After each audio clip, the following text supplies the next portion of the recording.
ববি হাকিম বলছেন মিনি পাকিস্তান বানাবো, সেই জন্যই কি কথা বলার পরে মমতা ব্যানার্জি কোনো কথা বলেন না?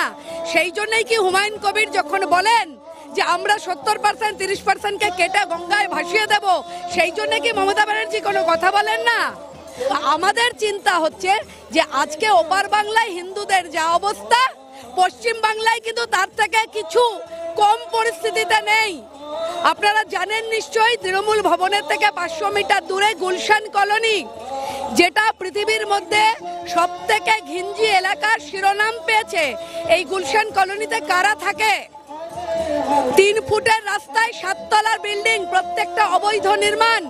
কারা থাকে এই গুলশান কলোনিতে? যদি এনআইএ তদন্ত হয় তাহলে দেখা যাবে ওখানে বিভিন্ন জঙ্গি সংগঠনের ঘাঁটি। সেই কারণেই কি ববি হাকিম বলছেন মিনি পাকিস্তান বানাবো? সেই জন্যই কি কথা বলার পরে মমতা ব্যানার্জি কোনো কথা বলেন না? সেই জন্যই কি হুমায়ুন কবির যখন বলেন যে আমরা 70% 30%কে কেটে গঙ্গায় ভাসিয়ে দেব, সেই জন্য কি মমতা ব্যানার্জি কোনো কথা বলেন না? আসলে বলবেন কি করে? উনি তো বাঘের পিঠে উঠে বসে আছেন, সংখ্যালঘু ভোটের উপর দাঁড়িয়ে রয়েছে ওনার অস্তিত্ব। তাই উনি একটু যদি হিন্দুদের পক্ষে কথা বলেন তাহলে ওনার উপরেও এই একই অত্যাচার হতে পারে বলে উনি শঙ্কিত। তাই উনি হিন্দুদের পক্ষে কোনো কথা বলতে পারবেন না।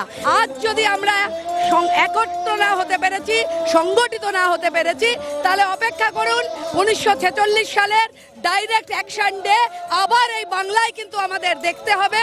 আমার বাড়ির পাশের মন্দিরটা ভাঙা হবে, আমার আপনার বাড়ির দরজায় শোট নিয়ে পৌঁছে যাবে ওই লুঙ্গি বাহিনী।